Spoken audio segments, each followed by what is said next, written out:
Hello, everybody, and welcome to this session in the Get Unstuck series. I do hope you are here with me live, and if you are, I'd love to know that. If you give me a little wave or a hello, or let me know where you're watching the live session from. That's always great to know. I'm in London. And before we dive into the session, while people are kind of joining, I'll just tell you a little bit about the Get Unstuck series, which this is part of. So the Get Unstuck series is something that I do every 2 weeks. It's a 15-minute LinkedIn Live just on specific career or leadership topics, because having worked as an HR director, I know it's very hard to find time in your working day to think about you, to think about your career, to think about your personal development.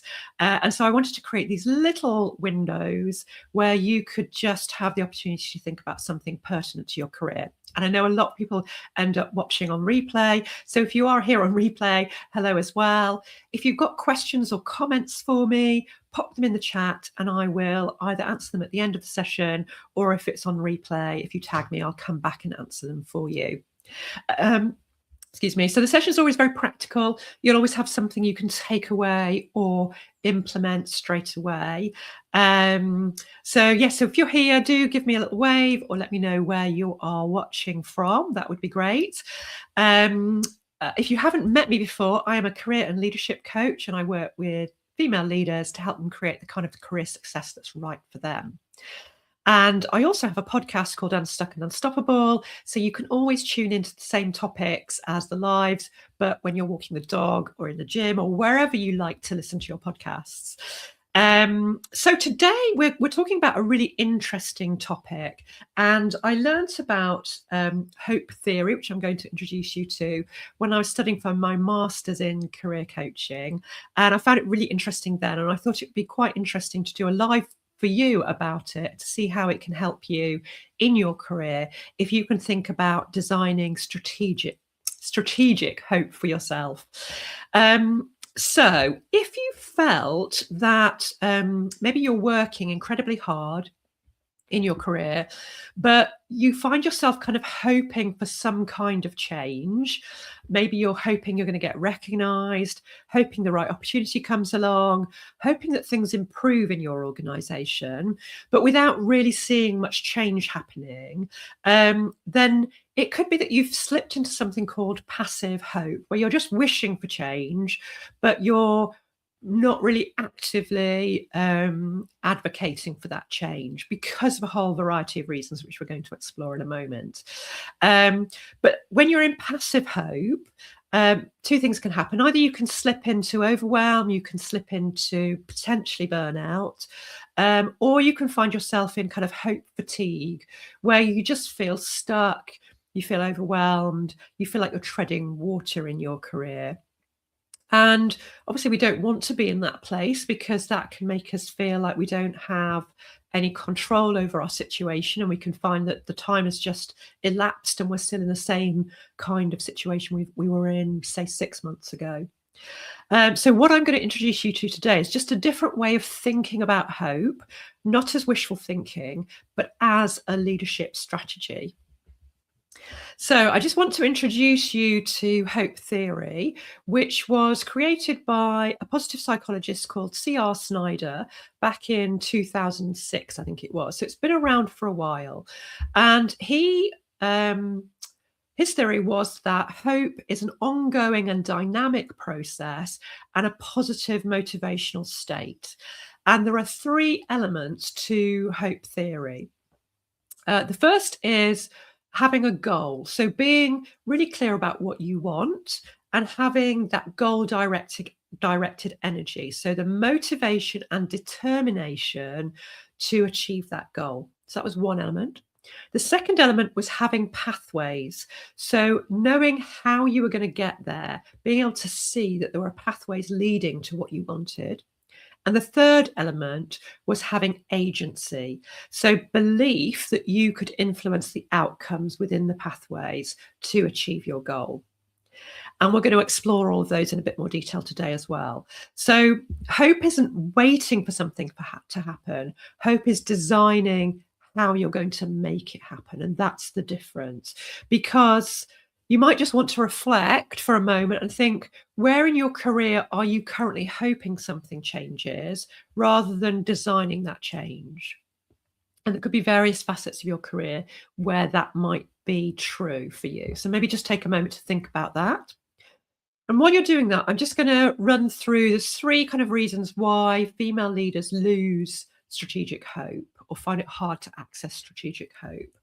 And I'm sure we've all experienced at least one of these in our careers and know how it feels. So the first one is where effort stops feeling like it's leading anywhere. So you're working hard, you're delivering, your team's delivering, you're creating impact, you've got high performance, but there's kind of no movement, there's no recognition, there's no promotion opportunities. There's just nothing happening as a result of that effort you're putting in. And so quite naturally, your energy drops, because where effort feels disconnected to progress, your energy is going to fall and your hope is going to erode. So that's the first reason.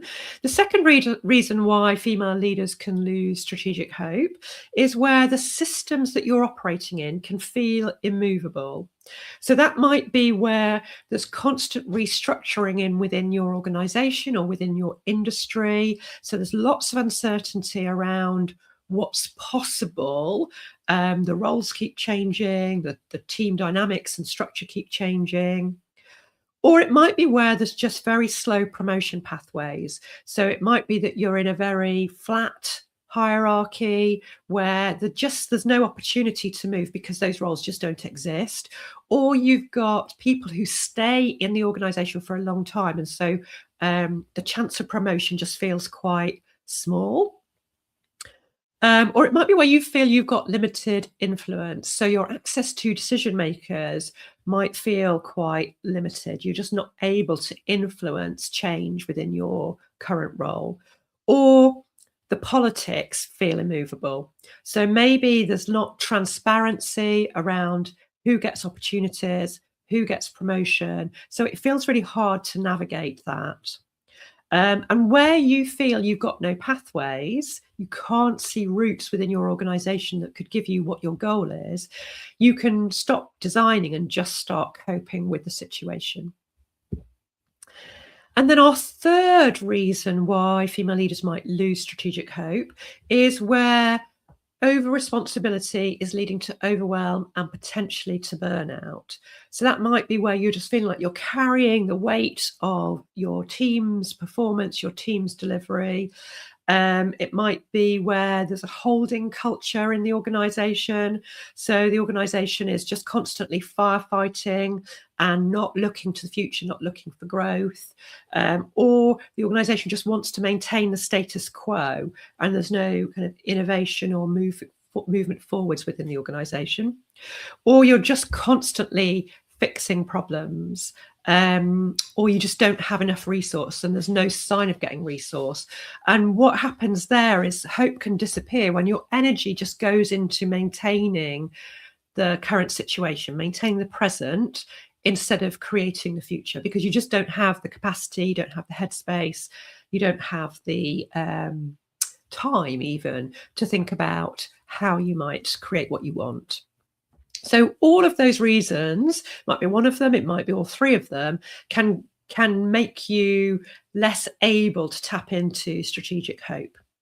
So what we're going to do now is we're going to think about the elements of strategic hope and how you could create the three skills that you need to have strategic hope. So our first strategic hope skill is clarity. So it's having that clear goal about what you actually want next. And this is where you need to make sure you're being specific and it's not just a vague goal. Oh, I just want to change jobs.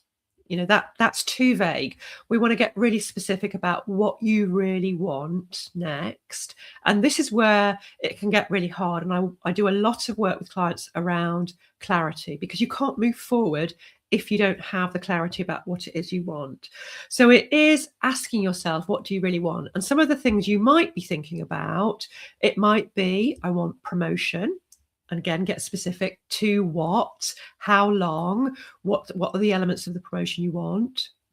Or it might be that you want to have more influence. You want to be enabled to make bigger decisions or have more impact in terms of the outcome to the work that you do.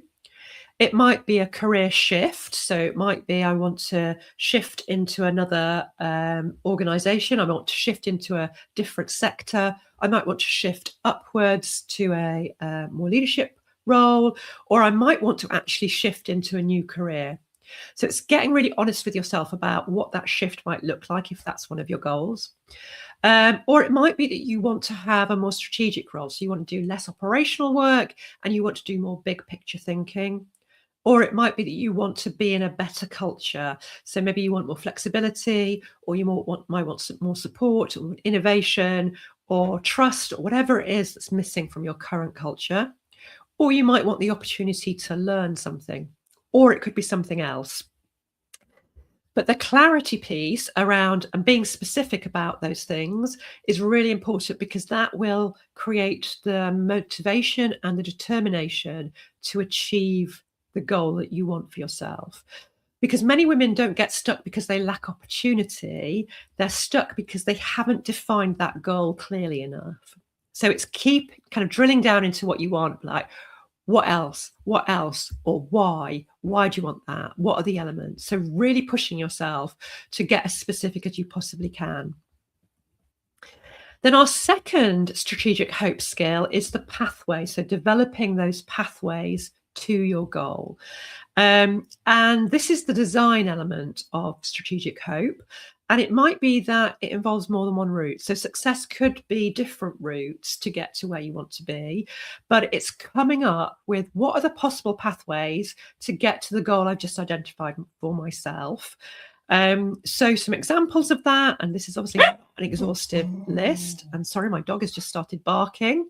So the pathways or the examples of pathways could be having conversations with stakeholders. That might be about finding a mentor or finding someone who's going to advocate for you, or a sponsor. It could be developing a visibility strategy. That could be internally or externally. It could be about some role design. So how could I redesign my role to delegate some operational work and create more space for strategic work? Could be about increasing or amplifying your internal or external networks and having a networking strategy. It might be about exploring what is possible internally. You know, are there secondment opportunities available? Could I move to a different team or a different division? What is possible in terms of promotion opportunities? Or similarly, what are the external opportunities for me, and what could my job search strategy look like? What's worked for me in the past? What's going to work for me in the future? And obviously tailoring your pathway specifically to the goal that you want to achieve. And then the other thing you can do when you're thinking about designing your pathways that would help you feel more confident about these pathways is also thinking about how you might overcome difficulties within that pathway and knowing you've got a contingency plan.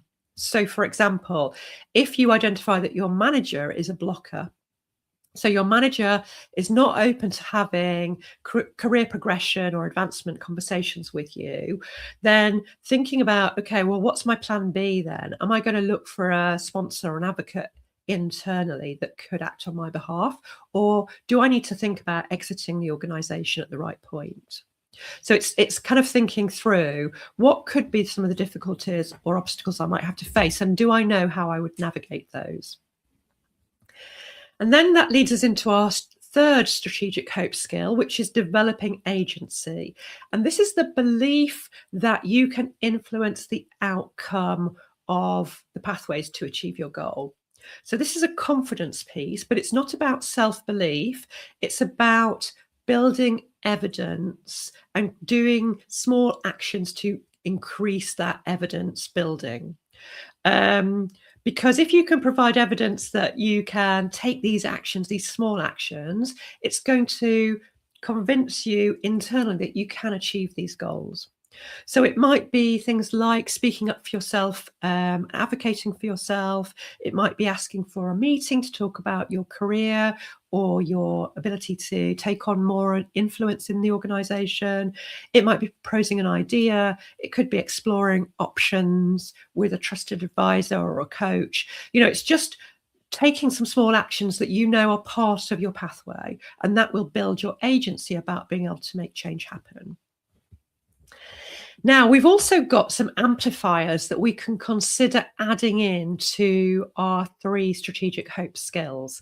And these are the why power, and this is an intrapersonal amplification. So this is about connecting to your sense of meaning. So if you can align your goal to your personal why or your personal sense of meaning, then that is going to increase the motivation and determination to achieve that goal, because it's got a really powerful connection to what makes you tick, what motivates you, and knowing that that's going to give you great satisfaction if you can achieve that goal.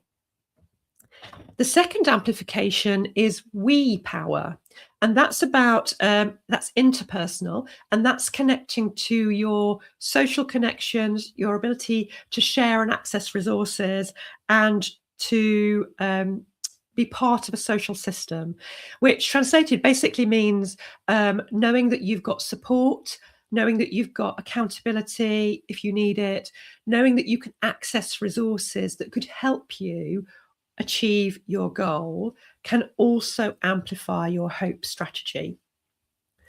So I know that's a lot to take on board thinking about that, but breaking it down, it's really, really simple. So it's having a clear goal, having a plan, the pathways to achieve that goal, knowing that you've got contingencies if you come up against difficulties, and building evidence to increase your agency and confidence that you can achieve the plan to achieve your goal. So I've got 3 reflection questions for you to think about in terms of where you are right now. So the first one is, what am I currently wishing would change? So, is that about your career? Is it about your job reach? What is it? Is it the organization? What are you wishing would change? What goal sits behind that? So just really kind of doing some reflection about what is underneath that, what's sitting behind that, and what is one pathway that I could start this week by taking a small action. And if you are on with me live, very happy for you to pop your action in the chat for extra accountability. But just thinking about creating some strategic connection for yourself, some strategic hope for yourself, because that will connect you to momentum, to agency, and to purpose, and stops you from just falling into that passive hope of wishing and moving into strategic hope where you actually start designing. Now, obviously, sometimes this can feel quite hard to access. So if you felt some coaching would help you with either all 3 areas of strategic hope or just one of those areas, possibly the clarity one, which can be the hardest, then please do get in touch. We can have a conversation about how coaching could support you with that. I wish you a wonderful week, and if you're taking time off over the Easter holidays, have a wonderful time, and I will be back in 2 weeks with another leadership or personal development or career related topic. Thank you for joining me.